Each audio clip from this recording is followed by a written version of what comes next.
pas mal de petites news qui sont tombées pendant cette semaine du CDF, cette semaine du CDF qui était en vrai super cool. Encore une fois, on en a déjà un petit peu parlé depuis hier, etc. Enfin, depuis le retour du CDF, tout simplement. Et c'était trop bien en vrai. Tous vous croiser, tous vous voir, on a bien rigolé, on a bien joué. Enfin, bien joué. Ça dépend les personnes, ça dépend ce qu'on a pu avoir. Mais bref, c'était super cool. Moi, je suis revenu avec un beau cadeau, encore une fois. Mais Konami nous a quand même balancé quelques petites news entre-temps, dont une qui est tombée hier et qui a pas rendu les gens très heureux, on va être honnête. C'est tout simplement la mise à jour d'une certaine policy update. Voilà, tout simplement.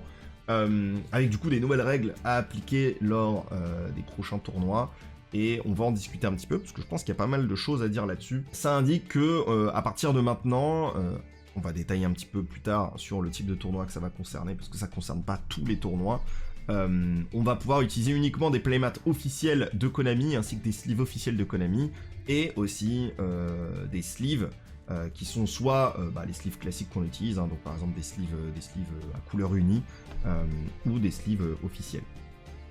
Donc c'est une news qui est un peu triste.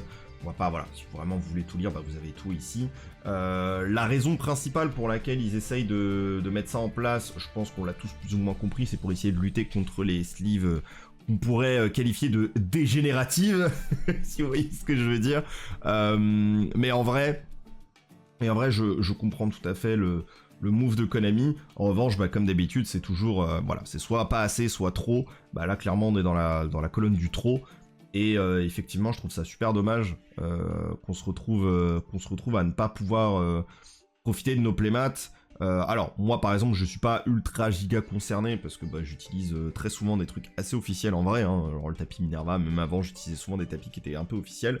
Mais je trouve par contre que ça nique pas mal l'aspect communautaire autour du jeu. En vrai, ça fait un peu partie de la personnalité de chaque joueur de jouer ce qu'il veut, de se faire plaisir et de pouvoir être bien. Donc évidemment, et voilà, vous faites déjà les vannes un petit peu sur le live de pas pouvoir jouer vos sleeves un petit peu bizarres, ok. Mais en vrai, je trouve que ça pénalise énormément de joueurs qui eux ont juste envie de kiffer, etc.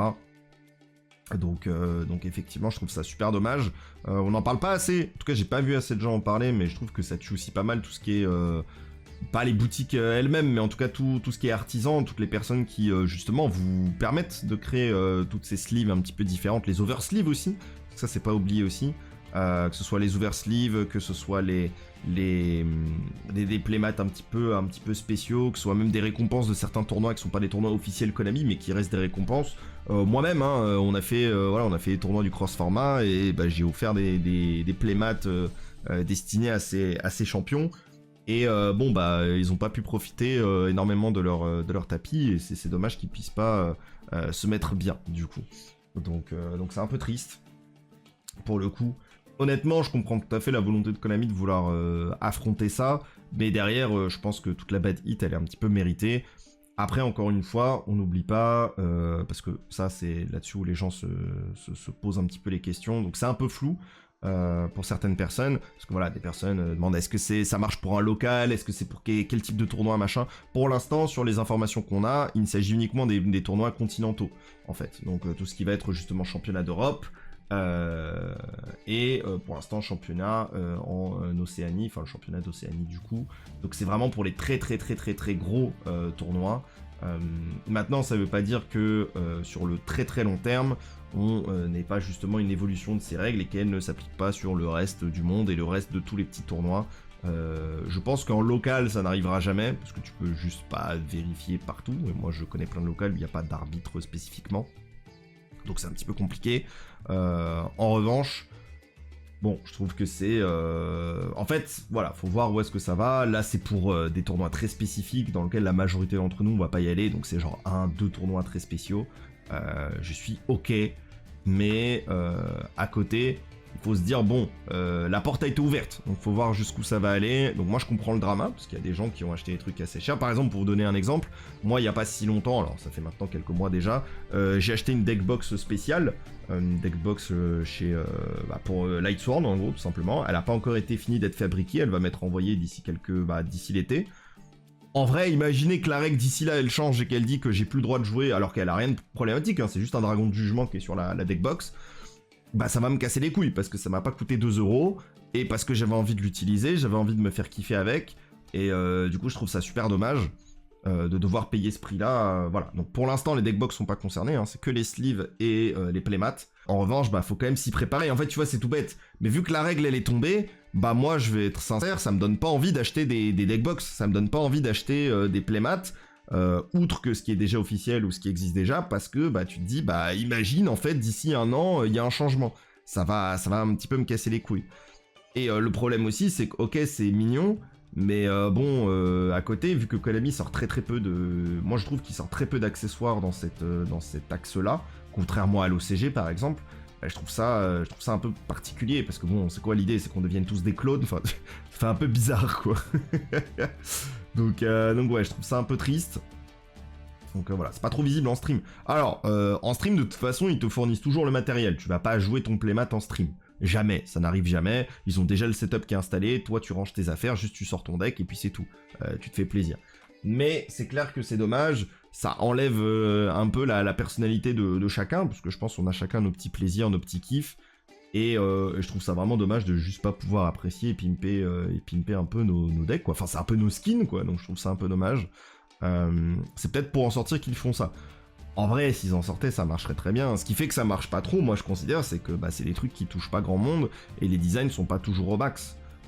Tu vois, moi je vais pas te mentir que le tapis Kuribo, ils nous l'ont sorti, j'ai l'impression que c'est resté là pendant 3 ans, c'est pas incroyable. Voilà, donc soyons pas trop matrixés, je sais que ça a fait beaucoup débat, beaucoup scandale, etc. Et je rejoins un peu la majorité des avis, mais je pense que c'est aussi pour une raison qui est plutôt positive à la base, c'est éviter d'avoir des artworks complètement dégénérants sur ce genre de trucs. Ça reste une règle qui est pas déconnante, mais elle est beaucoup trop stricte, je pense, dans la manière dont elle est appliquée, et c'est un petit peu dommage. Après, pour l'instant, comme on l'a dit, ça concerne absolument pas toutes les decks, enfin, ça concerne pas tout, de toute façon, donc pour l'instant, tranquille. En vrai, je pense qu'il y a des moyens très simples de pouvoir vérifier si ton playmat, ou en tout cas ton matériel, plutôt, parce qu'on va pas parler que de playmat ou de sleeve, moi je pense qu'à l'avenir ça risque de bouger de toute façon, ce genre de précision, mais en tout cas que ton matériel soit adéquat et soit pas offensant ou je sais pas quoi, c'est ce qui est normal.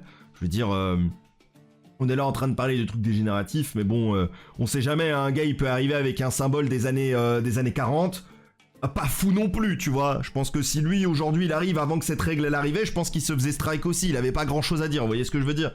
Donc voilà, je pense que c'est le genre de règle qui est pas nécessaire parce que on est suffisamment bien éduqués entre nous et entre les judges pour considérer que quelque chose est ok ou l'est pas socialement parlant, tu vois.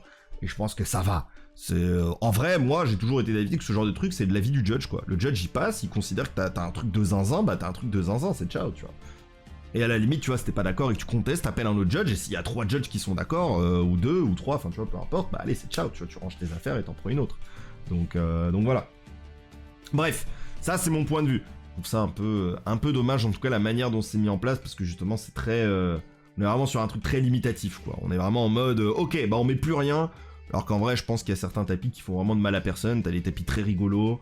Moi j'ai déjà vu des tapis super drôles, le mec il a juste foutu sa tête sur le tapis et bon c'est pas offensant quoi, c'est juste drôle et je pense que ce serait bien d'avoir de la demi-mesure là-dessus. Malheureusement c'est pas toujours possible donc voilà, bon, bah, c'est comme ça, hein. Qu'est-ce que vous voulez que je vous dise? Après il faut se dire que c'est le genre de règle aussi qui peut très bien changer avec le temps, que ce soit en bien comme en mal. Peut-être qu'à un moment ils arriveront à faire une classification plus simple par rapport à ça. Enfin bon, pour l'instant on fait avec, mais je rappelle, parce que c'était quand même un très gros drama, j'en parlais de partout et tout, j'étais en mode calmez-vous s'il vous plaît. Pour l'instant ça concerne vraiment 1% de tournois dans le TCG, donc ça va, tu vois, je pense que c'est bon, on peut vivre avec. Et en vrai, vraie question, mais vous avez qu'un seul playmat chez vous, ou qu'un seul type de sleeve parce que moi j'en ai à la folie, hein, j'en peux plus, donc je pense qu'on peut toujours trouver un petit playmat de remplacement. Le temps d'un tournoi, excusez-moi. Donc voilà. Je pense que ça se fait. Et en vrai, bah, les playmats Konami, c'est le genre, c'est les playmats les moins chers en vrai. Il y a quelques petites nouvelles cartes qui ont été annoncées, une nouvelle extension aussi qui a été annoncée, donc l'extension qui suivra Infinite Forbidden Info. Donc il y a pas mal de choses à voir par rapport à ça, il n'y a pas non plus une blinde de cartes, en vrai je dis ça va, je pense une bonne dizaine, donc ça va être assez sympa de regarder ça. Et en vrai j'ai assez hâte, comme d'habitude j'ai lu aucune des cartes donc j'ai rien d'avance, j'ai juste j'ai juste préparé, mais j'ai rien lu, donc on va pouvoir regarder ça ensemble. Alors du coup, Ce qu'on va voir au début, ce sera les cartes du pack lumière là, donc là où il y avait du coup les cartes, le support, je vais y arriver, Farstar, Tachyon, comme on peut voir maintenant, et XYZ. Donc pour le support Tachyon, donc la toute dernière carte qui manque pour ce support, c'est 7ème Tachyon. Et donc du coup, on aura une magie qui nous dit révéler un monstre X6 numéro dans votre extra deck, qui a un numéro entre 101 et 107 dans son nom. Ajoutez un monstre de même type et ou attribut que le monstre révélé est de niveau égal à son rang depuis votre deck à votre main, puis placez une carte de votre main au-dessus du deck. Le reste de ce tour, après la résolution de cette carte, vous ne pouvez pas invoquer spécialement monstre X6 exclu depuis l'extra deck. Vous ne pouvez activer qu'un 7ème Tachyon par tour. Ok. Donc à partir de là, on a quand même déjà pas mal de choses qui se mettent en place. Les numéros qu'il y a entre 101 et 107, j'avoue j'ai 101, j'avoue j'ai 107, j'avoue j'ai plus les autres. Donc on va regarder ça. Voilà. Donc sur les numéros qui sont concernés, donc on aura Honneur Silencieux Arche, donc du coup du rang 4 Aqua. C'était quoi les stats en question? Attendez, je reviens là-dessus. C'est même type et ou attribut. Et de niveau égal à son rang. D'accord, ok. Donc ouais. Donc là avec Honneur Silencieux Arche, en vrai 4 Aqua c'est fine. T'as pas mal de trucs intéressants. Tu vois, par exemple, Sentinelle Séraphin, j'avoue, j'avais complètement oublié cette carte. Lumière, rang 4, c'est fine, même type aussi. Donc, Elf, c'est vraiment fine pour le coup. Ok. Ragna 0, on a toujours du Elf, cette fois-ci haut. Ok, on a Mascarade, et non pas Masquerade, hein, pas la même carte. Magicien Lumière, wow, d'accord, ok. Après, est-ce que tu veux vraiment jouer? Voilà, après, il faudra voir si ces cartes-là sont intéressantes à jouer en comparaison. Le Boxeur Indomptable, donc Guerrier Feu. On aura du Terre Rocher, bon là-dessus on est assez classique pour tout ça, c'est du rang 4. Par contre ouais, la carte où je trouve que c'est intéressant, et je pense que c'était assez prévu, c'est pour numéro 107, le Dragon Tachyon qui est lumière rang 8, et qui permet effectivement d'aller par exemple chercher un Lubellion. Donc c'est plutôt intéressant là-dessus. Mais il y aura forcément d'autres cartes à aller chercher.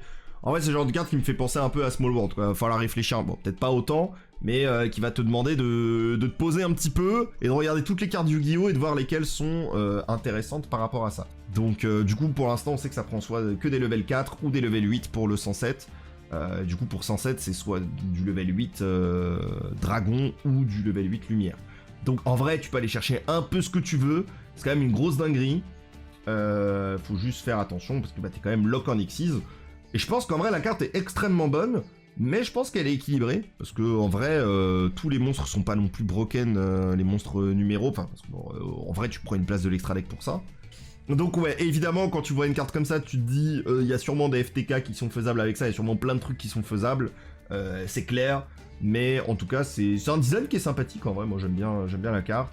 Maintenant, il va falloir faire très attention, parce que je pense qu'il y a pas mal de trucs qui risquent d'arriver, et puis surtout, c'est le genre de carte qui est très difficile à future-proof, je trouve. Parce que ok, t'as bloqué tout type d'invocation, donc à part les Xyz, donc on a bien compris que c'est du support en vrai pour Tachyon, mais aussi pour tout ce qui est Shark, je pense, parce qu'il y a de l'Aqua, il y a de l'eau, il y a du rang 4, etc. Donc j'ai l'impression que ça peut aussi rentrer dans ce genre de deck, notamment numéro 101, justement. Et c'est vrai que bon, quand tu prends l'analyse complète de la carte, tu te dis, bah en vrai, on n'est pas à l'abri que d'ici 2-3 ans, ils oublient complètement l'existence de la carte, et la carte, elle fait des dingueries parce qu'ils ont créé un archétype qui prend pas trop en compte que 7ème Tachyon existe. Donc voilà, moi je me dis, faut faire attention quand même avec ce genre de design, mais en vrai ça me fait rigoler quand même, parce que c'est quand même une carte de fou. On parlait tout à l'heure de 7ème Tachyon, mais oui, ça va totalement chercher 4D. Oh, c'est une dinguerie. C'est peut-être le moment où toutes les statues barrières seront bannies. Peut-être, on peut peut-être y croire. Ouais, bien sûr, Fossil Dina, Vanity, la base, bien sûr, tout ça. Tout ça, évidemment, parce que pourquoi pas. Bah les gars, je vous avais dit, hein, ce genre de carte, ça peut créer des dingueries. Bon bah voilà, on a trouvé ça en moins d'1 heure, tout va bien. Oh la folie, genre. C'est... Ouh.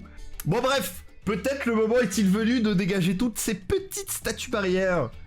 C'était cool, Tortue Catapulte, ouais. Bon, ça t'inquiète pas. Hein. Le jour où on parle pas de Tortue Catapulte, je pense que le monde serait une utopie infinie. Bon, pour l'instant, l'humanité est trop méchante pour penser à ça.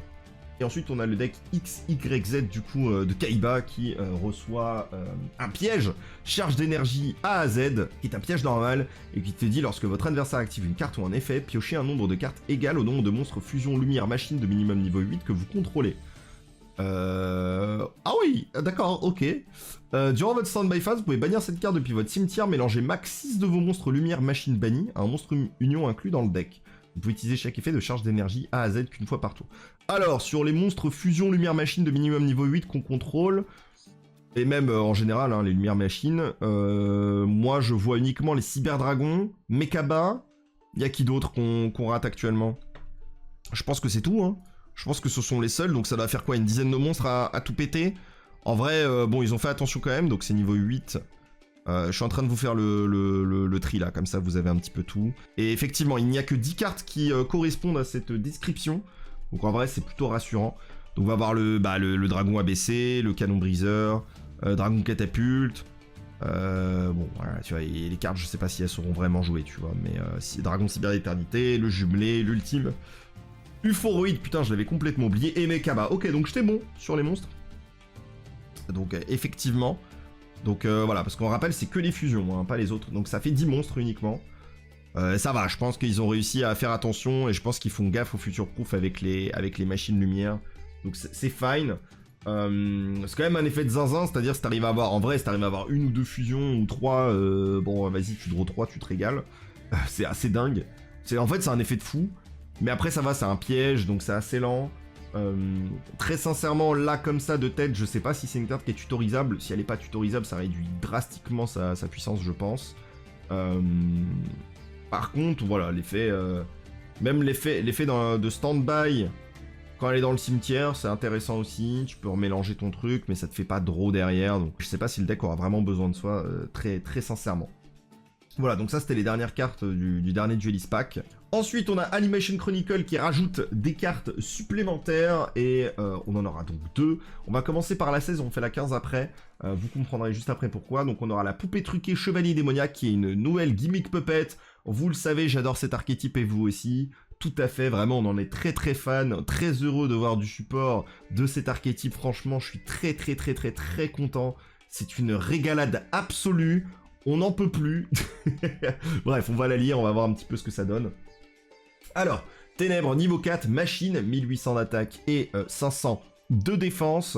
Si jamais elle est dans notre main, on peut cibler un monstre gimmick puppet dans le cimetière ou un monstre dans le cimetière de notre adversaire, invoquer le spécialement sur le terrain de son propriétaire en position de défense, annuler ses effets, puis invoquer spécialement cette carte.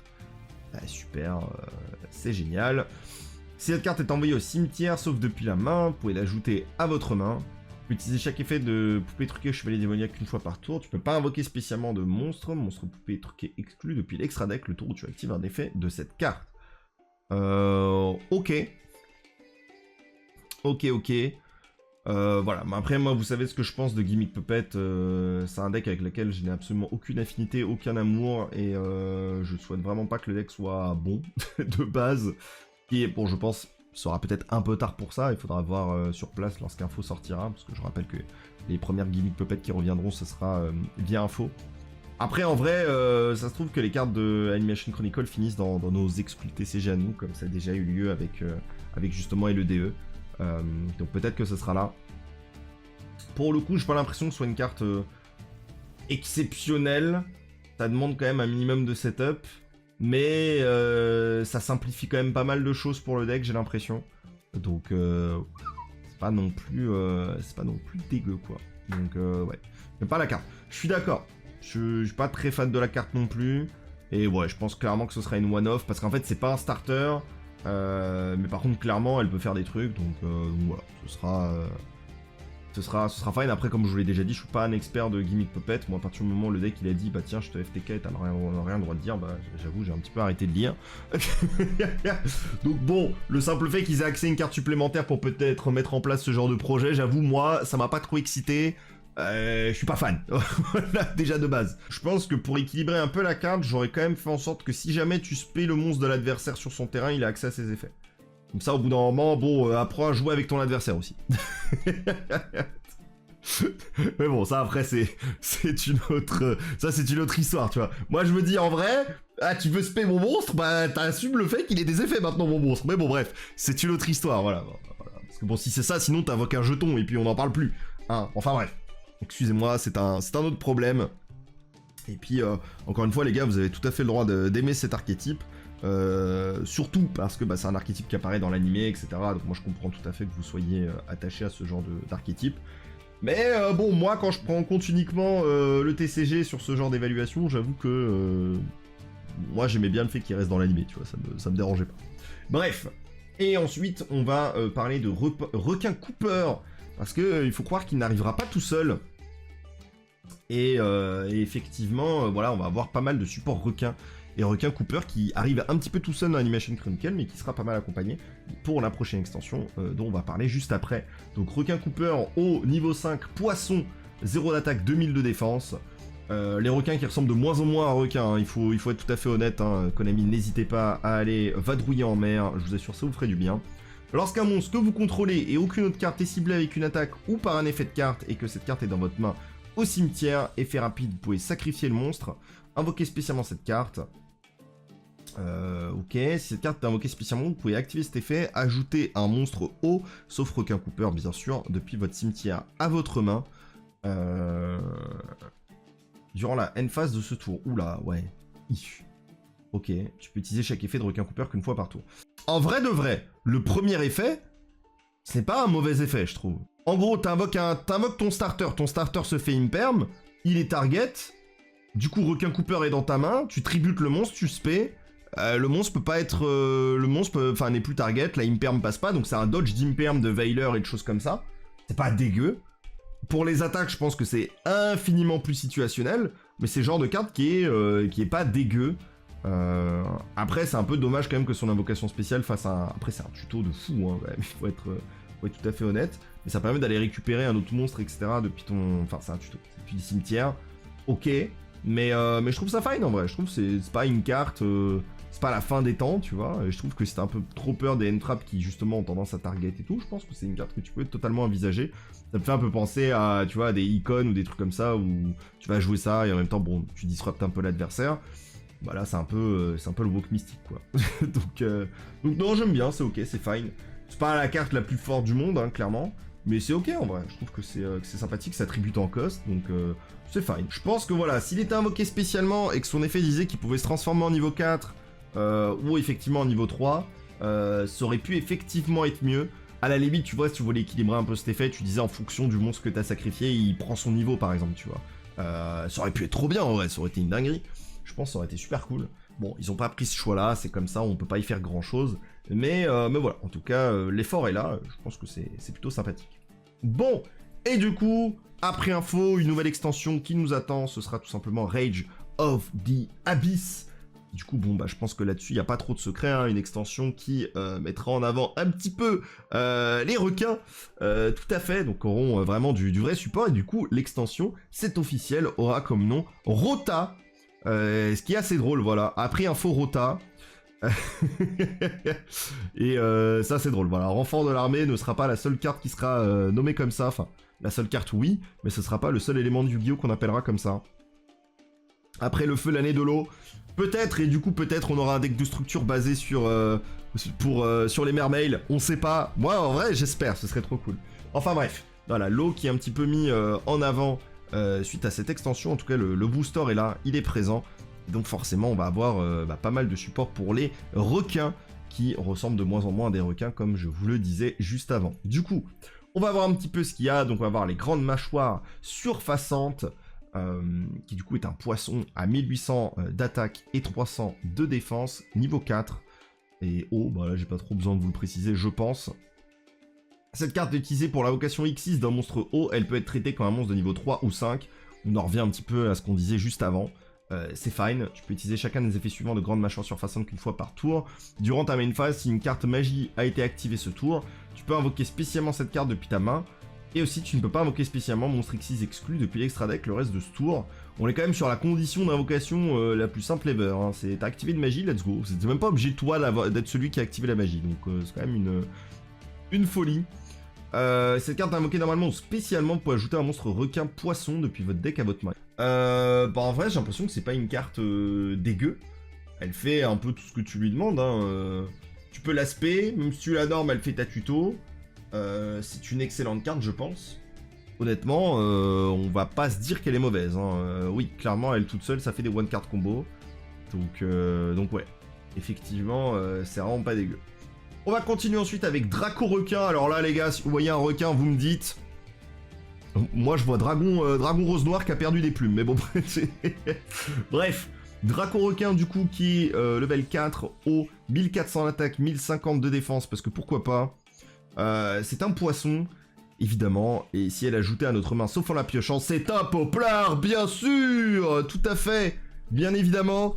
Voilà, Konami qui commence un petit peu à saturer au niveau des effets, qui sait plus trop, il a dit, allez, on lance le bingo, quel effet on prend? Ah, c'est poplard, voilà. Donc, poplard a son effet, super. Elle peut être traitée comme 2 matériels pour l'invocation X6 d'un monstre qui utilise minimum 3 matériels. D'accord, frérot, y a pas de souci. En vrai, est-ce que c'est pas le premier monstre qui fait ça? J'ai l'impression que oui, hein. Vous avez un autre monstre en tête là qui utilise 2 matériels pour une invocation X6, enfin qui se traite comme 2 matos. J'ai l'impression que c'est la première fois que je vois ce type d'effet, peut-être je me trompe. Mais c'est un design intéressant. Ok, c'est rigolo. Tu peux utiliser chacun des effets précédents de Draco Requin qu'une fois par tour, bah encore heureux. Un monstre X6 requin draconien qui a cette carte comme matériel gagne cet effet. Une fois par tour, vous pouvez détacher de matériel de cette carte puis cibler une magie piège sur le terrain. Attachez-la à cette carte comme matériel. Ok. Alors du coup, de ce que je vois avec Grande Mâchoire, tu peux directement aller tuto Draco Requin, donc c'est quand même quelque chose qui est pas négligeable. Et lui tout de suite il va se spay, et ensuite avec ces deux là tu peux tout de suite aller faire le numéro 32 du coup. Ok, pourquoi pas, surtout s'il demande 3 matos, t'es plutôt tranquille.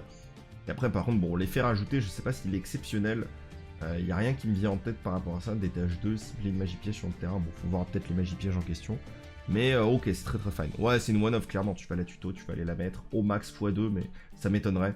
Mais ok, c'est très intéressant. Ensuite, on va voir requin blindé. Là aussi, je vois pas trop où est le requin, mais admettons. Niveau 3, haut, 500 d'attaque, 2000 de défense. Est toujours traité comme une carte blindée Xyz. Ah, ça c'est intéressant, effectivement. Tu peux envoyer un monstre Xyz haut depuis ton extra deck au cimetière, cibler un monstre poisson dans ton cimetière de niveau égal au rang du monstre envoyé, invoquez-le spécialement. Ok. Ah, c'est pas dégueu. Ça marche. Durant le tour de votre adversaire, cette carte est dans votre cimetière, effet rapide, vous pouvez cibler un monstre Xyz haut que vous contrôlez, équipez-lui cette carte comme une magie d'équipement qui lui donne 500 d'attaque. Ah. Ok, bon. Pas... C'est vrai que c'est pas une carte qui se spé d'elle-même. Elle fait pas grand chose, elle module pas son niveau comme les autres requins, je sais que c'est leur force principale. J'ai un peu l'impression que c'est quand même la carte la plus faible actuellement des 3 premières qu'on a vues, enfin même des 4 avec le requin Cooper. En fait, le vrai avantage qu'elle a, par contre, effectivement, voilà, comme vous le dites, c'est de jouer avec les blindés de base. Donc là, c'est ok, c'est fine, parce qu'elle est vraiment toujours traitée comme une carte blindée Xyz. Après, en vrai, est-ce qu'il pouvait pas juste s'appeler requin blindé Xyz plutôt que rajouter cette ligne? Ah bref, ça c'est encore une fois un autre sujet. Mais ok. C'est fine, c'est pas non plus, on n'est pas sur la carte la plus broken du monde, mais je pense que c'est intéressant quand même, c'est une bonne carte. Juste en fait je pense que c'est la plus faible pour la mécanique actuelle qu'on a vu requin, etc. Mais c'est clair que pour blinder c'est bien parce qu'elle est level 3 et donc du coup ça va t'aider à aller chercher justement les blindés de base. Donc ouais. On va voir la flagship, le monstre du booster. Il s'agit de numéro C32, requin draconien Léviathan, qui est quand même sacrément stylé, on va pas se mentir. En vrai, on a du mal à voir sa forme, mais t'inquiète, tout va bien. Au niveau, enfin, rang 5, pardon, serpent de mer X6 effet, voilà, le requin serpent de mer. 3100 d'attaque, 2600 de défense, et qui va te demander 4 monstres de niveau 5. Excuse-moi frérot. Vous pouvez aussi invoquer par X6 cette carte en défaussant une magie en utilisant un monstre X6 requin draconien de rang 4 que vous contrôlez. Et ça simplifie un petit peu plus l'invocation effectivement. Donc le rank up, très bien. Une fois par tour effet rapide, vous pouvez détacher un matériel de cette carte puis cibler un monstre à effet contré par votre adversaire, annuler ses effets et si vous le faites, changer son attaque défense à 0. Cette carte peut faire une seconde attaque durant chaque battle phase et aussi si elle attaque un monstre en position de défense, infliger dommages de combat perçant à votre adversaire. En vrai, c'est ok. J'ai quand même l'impression qu'il manque un effet à cette carte. Hein. J'ai l'impression que ça demande quand même un sacré setup pour juste negate un monstre. Après, c'est un effet rapide, c'est ok. C'est pas hard once per turn, donc si t'en as 2, tu peux peut-être t'amuser un peu. Mais ça target en vrai, c'est dommage. Je pense que si ça targetait pas, j'aurais été ok avec le fait qu'elle ait que ça comme effet. Ouais, c'est ça en fait, c'est ok. Enfin vraiment, c'est vraiment le syndrome la carte de l'animé quoi. c'est vraiment l'idée quoi.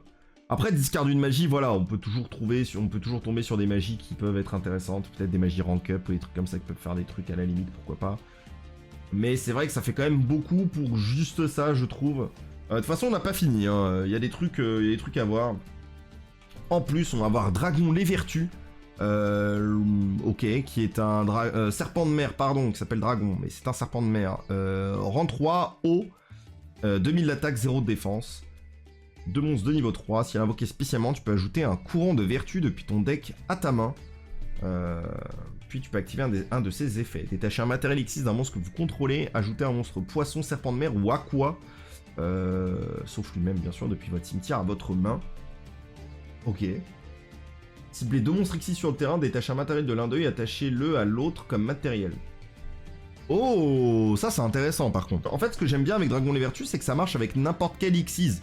C'est pas juste les requins, les serpents de mer, les water ou des trucs comme ça. Donc du coup, t'as des interactions qui peuvent être intéressantes, je pense, avec Dragon les Vertus. Et c'est une bonne chose. Sachant que il vient pas tout seul, il vient aussi avec Courant de Vertu qu'on va voir un petit peu plus tard. Donc ça peut être cool, je pense. Ok. Ensuite, on va avoir l'armure de dévoilement réincarné, qui est une magie d'équipement et qui est toujours traitée comme une blindée X6. Donc là, ça en fait 2 qui débarquent et c'est plutôt intéressant. Donc ouais. Un monstre X6 équipé avec cette carte gagne ses effets non destructibles au combat. Ok. Une fois par tour, cette carte a combattu ce tour, effet rapide, vous pouvez renvoyer une carte d'équipement équipée à cette carte à la main, puis immédiatement après la résolution de cet effet, invoqué par X6 un monstre X6 haut. Oui. Une fois par tour durant une phase, cette carte est dans le cimetière parce qu'elle y a été envoyée ce tour, vous pouvez équiper cette carte à un monstre X6 que vous contrôlez. D'accord, donc ok. Parce que tu peux invoquer par X6, mais on est bien d'accord, ouais, de toute façon, si tu mets par-dessus... Ouais, voilà, c'est aussi traité comme une invocation X6 de faire un rank up. Donc ça peut être un petit peu rigolo. Ok. Bah, comme d'habitude, hein, c'est une magie d'équipement, donc c'est un peu complexe, mais en même temps, c'est une carte blindée X6, donc c'est plutôt bon, j'ai l'impression. Le non destructible au combat, c'est assez léger. Le seul défaut de la carte, c'est que ça demande au monstre d'avoir combattu. Donc là, tu te dis, merde, ça demande peut-être, c'est en tout cas si tu veux mettre en place ce genre de choses. Et donc du coup, ça va peut-être te demander de jouer une version Go second, peut-être.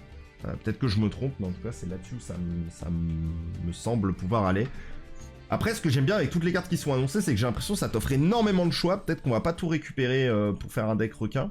Mais honnêtement, j'avoue, c'est motivant. Hein. Il y a plein de cartes qui ont l'air assez stylées, qui ont l'air de faire pas mal de trucs. Donc j'aime bien. Et qu'est-ce qu'on a ensuite? On avait le jet aqua de surface qui montre du coup les grandes mâchoires surfaçantes hein, qu'on a vu au tout début, il me semble. Invoquer spécialement un monstre poisson, serpent de mer ou aqua de max niveau 4 depuis votre main au cimetière. Et si vous le faites, ouais, bah c'est bien ce qui me semble. Hein, t'as une lock, tu peux pas invoquer spécialement depuis l'extra deck, sauf des X6 tant que tu contrôles le monstre invoqué spécialement face recto. Ah! Oh putain, c'est une dinguerie par contre. Ça, c'est une carte de fou, les gars. Ça, c'est une carte de malade. Hein. Je vais pas vous mentir que... Waouh. Attends, c'est une zinziderie en vrai. Tu peux faire trop de trucs. C'est une carte de fou. Si votre adversaire contrôle un monstre en position d'attaque, vous pouvez bannir cette carte depuis votre cimetière. Si bien monstre poisson, serpent de mer ou aqua que vous contrôlez, il gagne 1000 attaques jusqu'à la fin de ce tour. Ok. Ça, c'est plus faible. Mais ça reste pas dégueu. Parce que du coup, c'est jusqu'à la fin du tour, donc tu peux le faire sur le monstre qu'on avait vu, 732, il peut taper 2 fois, donc ok, c'est rigolo. Mais je pense vraiment que le premier effet, c'est une zinzinerie, genre. C'est vraiment incroyable. Dommage pour le max niveau 4. Mais putain, ça aurait été max niveau 5, ça pouvait marcher avec toutes les cartes requins qui pouvaient fonctionner avec. À la limite, tu disais tu réduis son niveau ou un truc comme ça aurait pu être rigolo aussi. Mais c'est vraiment une carte de fou, hein. C'est vraiment une carte de dingue. Puis on va voir du coup les 2 dernières cartes qui manquent. Donc il y aura Courant de Vertu qui fonctionne du coup avec le fameux Dragon les Vertus qu'on va regarder. Piège qui dit cibler un monstre poisson, serpent de mer ou aqua que vous contrôlez ici et 2 cartes contrôlées par votre adversaire, détruisez-les. Oh putain, monsieur les Vertus, ça tuto une vraie carte, hein. D'accord. Vous pouvez bannir cette carte depuis votre cimetière. Puis cibler un monstre face recto sur le terrain. Si c'est un monstre haut, la prochaine fois qu'il va être détruit par un effet de carte ce tour, il n'est pas détruit. Ok. Sinon, son attribut devient haut. Oh, c'est rigolo, ça. Ah, c'est très rigolo. D'accord, alors celle-là elle est tutorisable évidemment. Le premier effet est assez fou, en vrai tu fais ton setup, je pense que c'est vraiment une one-off que t'envisages clairement de jouer, je pense. Très sincèrement. En vrai même, tu vois, je dis one-off, mais bon, ça dépend un petit peu les decks et tout, mais c'est vraiment très très cool. J'aime beaucoup la carte, je pense que c'est très très fort. Le deuxième effet est un peu plus situationnel, enfin t'as une protect, c'est pas dégueu du tout. C'est juste dommage que c'est un effet qui s'active du coup, pour le protéger. Et après t'as aussi ce truc où justement tu peux changer l'attribut d'un monstre adverse, donc... Enfin, même d'un de tes monstres à toi, donc c'est assez rigolo. Mais ouais, j'avoue, c'est très drôle. En fait, ce genre de carte, le seul truc que ça me fait peur, c'est... T'actives cette carte, quand l'adversaire il a qu'un seul monstre, il devient haut, il joue pas du tout un deck haut, et après tu mets une petite fluguette qui, comme ça par hasard, hein, tu peux contrôler qu'un seul attribut. Bon, après... Après, c'est... Bon, voilà. Après, voilà, hein, chacun fait ce qu'il veut. Mais c'est vrai que ce genre de lock fait un petit peu peur. Et il manque plus qu'une dernière carte, il s'agit du splash de Poséidon Xyz. En vrai, la carte elle a un flow. Malheureusement ce serait une commune, on connaît, mais la carte elle a un vrai flow par contre. Je sais pas, moi j'aime bien.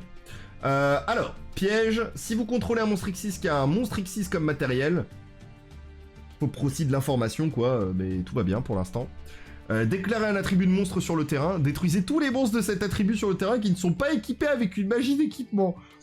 En vrai de vrai, tu pouvais juste dire détruisez tous les monstres non hauts sur le terrain, hein. Ça passait. Hein. Vous pouvez bannir cette carte depuis votre cimetière et détacher un matériel Xyz d'un monstre que vous contrôlez. Invoquez spécialement monstre poisson, serpent de mer ou aqua depuis votre cimetière sur l'un des terrains. Franchement clean. Hein. Tu peux utiliser... Ah merde, ah, zut. Il y a une limitation, tu ne peux utiliser qu'un effet de la carte par tour et uniquement une fois le tour. En vrai, l'effet 1, il est monstrueux. Quand en vrai, tu détruis tout. Enfin, il est monstrueux. En fait, le fait que ce soit, une piège, forcément, est intéressante par rapport à ça. C'est-à-dire tu vas pouvoir interrompre l'adversaire et détruire tout ce qu'il faut au bon moment. Vraiment, c'est... En vrai, c'est des bonnes cartes. Le truc, c'est que celle-là, j'ai pas l'impression que tu puisses la tuto non plus. Donc en fait, c'est ce qui fait que Courant de Vertu est vraiment la carte que je préfère dans le pack des MP, même si Jet Aqua, enfin Jet Aqua de surface, c'est vraiment pas dégueu. Mais en tout cas, on peut voir que Rage of the Abyss actuellement porte bien son nom. L'objectif est assez simple, faire en sorte que Requin puisse être au max.